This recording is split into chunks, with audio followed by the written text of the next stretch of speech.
جب بھی تیز ہوائیں چلتی تھیں نبی کریم صلی اللہ علیہ وسلم بہت پریشان ہو جاتے تھے، آپ کا رنگ بدل جاتا تھا، اور آپ کبھی باہر جاتے تھے کبھی اندر آتے تھے بے چینی اور پریشانی میں۔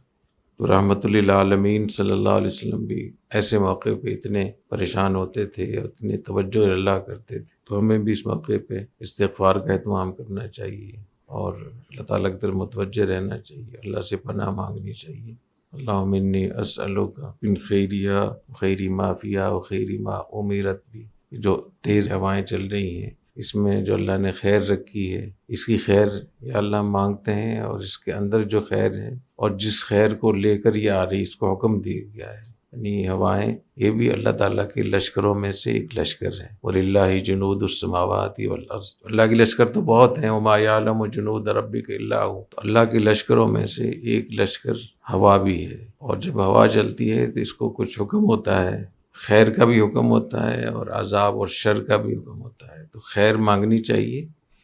اور شر سے پناہ مانگنی چاہیے۔